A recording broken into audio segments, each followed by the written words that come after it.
Okay, we're going to add a few things to the drawing that you guys did following along with the 1-point perspective video. So you can see I've already labeled a few of these things. So here, label this point, your vanishing point. This line that goes through that is your eye line or eye level. You'll sometimes see it called the horizon line, but the word horizon line can also mean where the sky meets the earth. So if there were mountains, for example, it wouldn't look like this.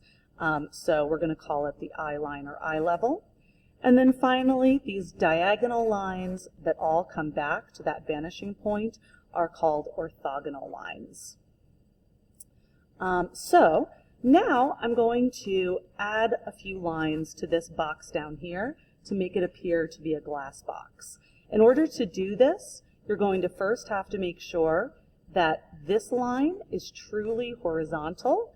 That should make it parallel to the horizon line and parallel to the front plane of the box. So if you need to adjust that, you can adjust that before you start.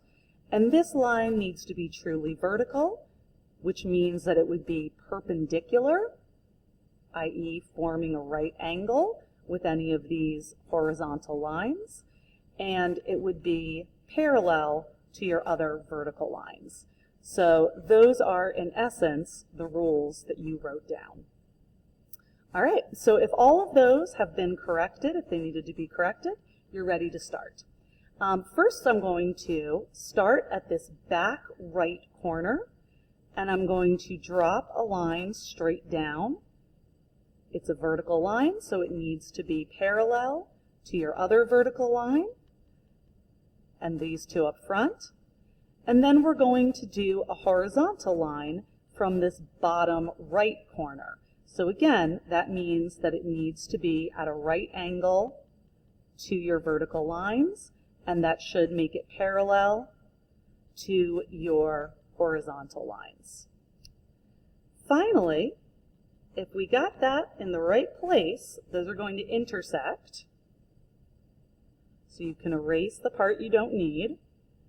And if we connect this far bottom point of the front plane back to the vanishing point, it should run right through that line. So I'm going to go ahead and do this, eyeball it first. And notice that I've done that with all my lines. I find that sometimes when you go straight to using your ruler, it actually causes problems because you can't tell that your ruler is actually crooked. So I like to use just my eyeball first, and then I can follow that up. So, and you may have just a little bit of human error there, but it should roughly coincide. Now to finish this up and make it look like a real box, I'm going to get rid of the orthogonal lines where we don't need them. So the orthogonal lines are essentially imaginary lines that help us draw using perspective. And that includes this part inside, that back plane. We will leave that back plane, which is now complete, and this bottom plane, which is now complete. So if you need to erase a little bit just to get it more exact, you can do that.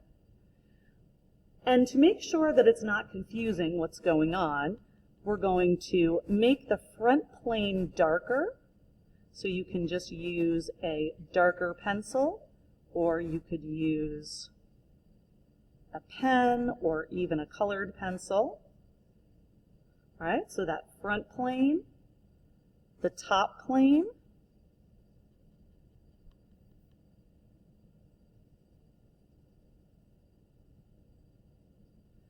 and then this side plane.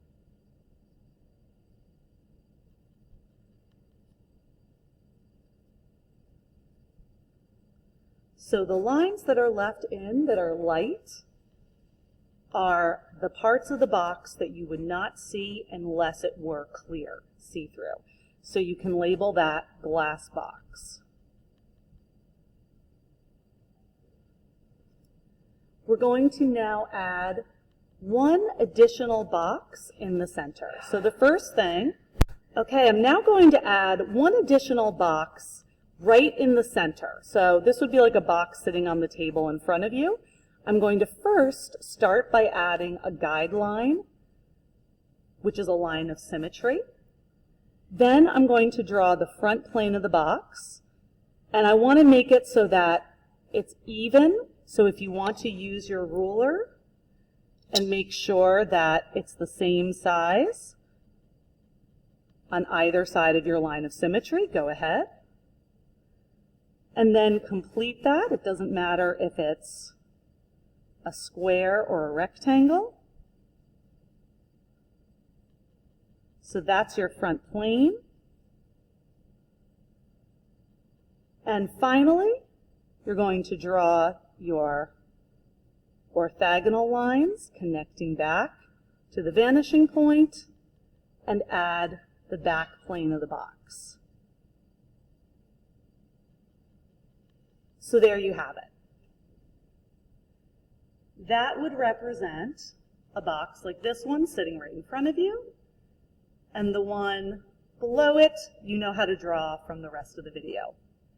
The final thing that we can add, if we want to add a little bit of shading, this would be the kind of quick, rough shading that we did not do on our value scale, but you can add some hatching and cross-hatching. Notice I'm still following the edges of the form.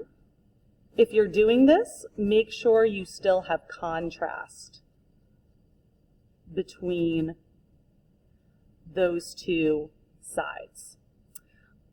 And that will be our completed piece. You're going to photograph that and turn it in on the shelf.